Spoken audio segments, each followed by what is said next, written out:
Alright guys, welcome back. This is now episode number 6. I gotta look at my notes or else I'm gonna lose track. So, anyway, again, hope you guys enjoyed this series. This has all been within one day of recording, so I have no idea how many views it might get or any of that stuff. But today, episode 6 is going to be media and education. And we've only got 2 buildings, but they are pretty important. And one thing you really need to build right off the bat is a library. So let's go ahead and throw this in here. And I've been thinking about how I want to do this. And what I'm actually thinking is we're going to put the library right here. The palace is going to be relocated. We're gonna move the palace. So don't even worry about that. But I am going to throw the library in right, I believe right here. Just right here behind the palace. I could put it, I kind of just like it on the corner there. I think it's going to work nicely for what I have in mind. So let's go ahead and throw this in right there. Library. We really need to get that built because we can focus on research, which will also be a part of this episode. But there's a whole, I actually might do a whole separate episode after that. We got a follower on Twitch. I'm not even streaming. I don't know what that's about. I wonder if I might know who that is. So I'll check on that. I'm not streaming right now. I don't know who.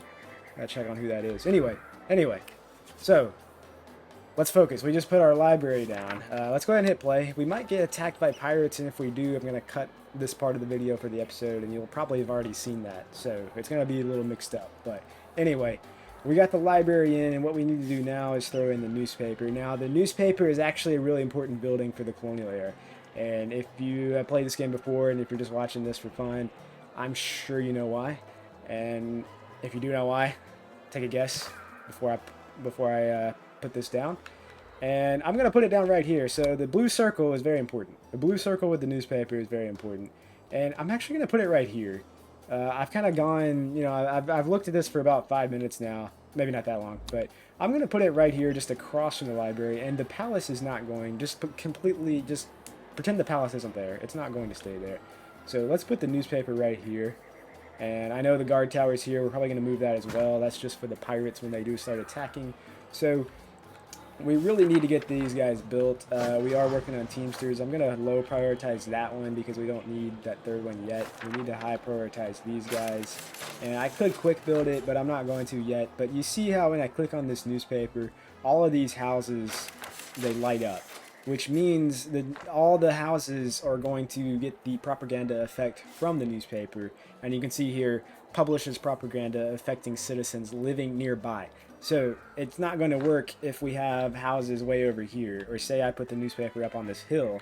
Well, that's not going to do any good. It's only going to affect people nearby because these guys...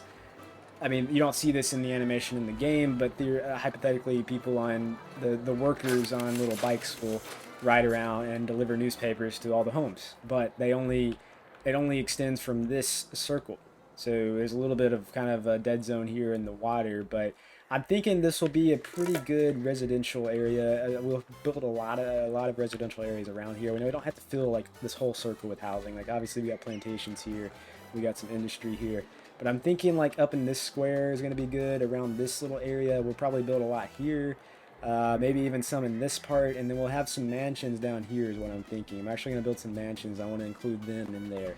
So now we got some construction officers working. We got a Teamsters office up, which is going to help. If you haven't seen the last episode, I talked a little on Teamsters, and I may end up making another video specifically on Teamsters, so we may see that. But anyway, we got the library going, so we'll focus on research for this episode as well, because it's going to be pretty quick, because in the Colonial era, we only have newspaper, and we only have library, and I need to wait for these things to get built, and we might get attacked by pirates, so this might be kind of a 2-for-1. I'm not really sure what I'm going to do. We may blend it in. So anyway, let's look at what we got here. Looks like the library is going to be done first. So with the library being built, as soon as that's done, we'll go ahead and look into research, and there's really not a whole lot we have to research, and I'm trying to decide if I want to make that in a separate video. I think I'll be fine. I just don't want to make these too long because I want to keep you guys entertained. I don't want 30 minutes of a video of me just talking, which I'm doing right now. So stop me if I'm doing that. I'm not streaming, but anyway. The library's built. It's going to take 3 high school educated workers, so fortunately we do have 1 right away, and we should have enough to fill this. And the newspaper I think also takes, it takes 2, it takes 4 high school workers, so we need 7 for these 2 guys right here. We need 7. And newspaper is going and should be done here in about 5 seconds. So let's go ahead and focus on the newspaper. So what we've got, we've got this demand right here. You see how, when I can talk about this now, we've actually completed the first demand. Have an average revolutionaries approval, 60 out of 60. So what that means, let's go to our almanac. Let's go to, excuse me, we need to go to politics right here. So you see, we have a 64% or 64 approval rating with revolutionaries, which that's why that is checked. We have an average approval of 64. That's greater than 60. So that's done. We don't have to worry about that anymore. What we need to worry about is getting people shifted over to the revolutionary faction. And you can see we actually have more royalists than revolutionaries, which isn't good. And the loot raid, this loot demand will help. That'll bring in 10 more. That number should go up to 57. But what we can do, guys, instead of waiting on all these revolutionary demands, which can take some time, what we can do is we can come to the newspaper. And a lot of you, if you already know this, it's a pretty simple thing you'll find out in the game. We can select this to the independent. And if you read here at the bottom, let me get my face cam off for just a second. If you read here at the bottom, whoop, I said it. Okay, if you read here, citizens living in the vicinity have a 25% chance to shift their views basically to the revolutionary faction every time they rest, though. So that's why it's they can't just, it's living in the vicinity and while they're resting. So we can't just build the newspaper way over here and then none of these houses will have the effect. So we're gonna go ahead and set that. That'll help a lot, and we don't have to worry about the budget. Don't have to worry.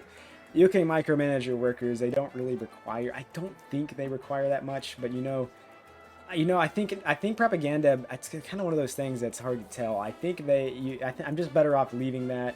We'll get into like management of workers later on in the series, but that's pretty much it for the newspaper. I think we can go ahead and put this back up. So let's go to library. We got research now. We're actually generating knowledge as soon as somebody comes into work. We do have upgrades here. We got an upgrade that's pretty good one for World War era. This one's a great one when you get to modern times. That's a little bit a ways away. And we got work mode here. We can actually decrease efficiency if we want. And efficiency of education is increased. That's kind of, there's absolutely do not do this because we don't have any education. So there's no point in doing that. It does help if you need more educated workers, you can do that. It increases efficiency of high school and college. This one emits liberty. If you're struggling with liberty happiness, you can do that. That just degrades research or knowledge generation. So what we can do is, I think this is going to be about it for the episode. We got the newspaper, and you can see here we got somebody working. So let's look at this. Look at this, 10 propaganda success already. Now that number is kind of just an estimate. It's not going to dramatically shift this. I think we're already up 1 to 43 now, but that'll go up quickly. But what we can do, let's look at research. So we've got a little bit in the colonial era. There's really nothing that I'm too crazy about. It really just depends on what you want to do. This one is a good one, I think. Advanced boat services. I mean, it increases the upkeep, but it does make them a little faster. So you just get more immigrants quicker. Your freighters arrive quicker, your tourist ships arrive quicker, cargo ships quicker. I already said that. Yeah, boats, people traveling, it's just a little faster. It's a little more of an upkeep, but if you don't have a problem with the economy, that's a good one. You can go ahead and unlock it, and you don't have to use it right away. Penal colony, this one, if you're wanting a challenge, this is a good one to do. You get money, but you do get criminals, so this is a fun one. If you want to try a special sandbox, that's a good one. I probably won't be utilizing that. Child allowances cost $3 per child, but it doesn't determine economic wealth of families. So if you want more people being able to live in nicer housing, excuse me, I can't talk. Struggling. Child allowances is a good way to go with that because you can build some mansions and you can actually have people living in them that normally wouldn't be able to afford to live there.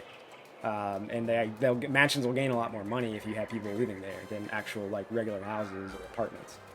Church fee, if you want to get all capitalistic, that's a good one to do. It's a good way to piss off the religious, and I might do a special series on that. I've had some fun with shifting religious to militarist and all that hoopla. But anyway, that's a fun one to do if you're into capitalism in this game and you want to explore that option. Employee of the month, this is a good one if you just want profit and it doesn't really have a negative effect other than costing $350 per month. So don't do this early on unless you have a lot of industry and a lot of mines, and we haven't even focused on that yet. Free housing, citizens paid no rent. This is pretty self-explanatory. It destroys your standing with capitalists. Basically, if you want to go full on communism, and good luck with that one if you're on pretty hard difficulty, because housing actually does get you a lot of rent. We'll talk about that. Circus work modes. This is just work modes for circus. This is one of the entertainment buildings we do have unlocked, and we can also unlock the library work modes, which we just saw right here. So anyway, that's gonna be it, I think, for what are we on now? Episode 6, Media and Education. I believe public services may be next. Either public services or residential. Stay tuned. Stay tuned for those, guys. Hope you enjoy your day. Pirates are attacking! That'll be the next episode. Or no, excuse me. You'll probably have already seen that. So we'll cut this around. That's a good point to stop this one, guys. Have a good day.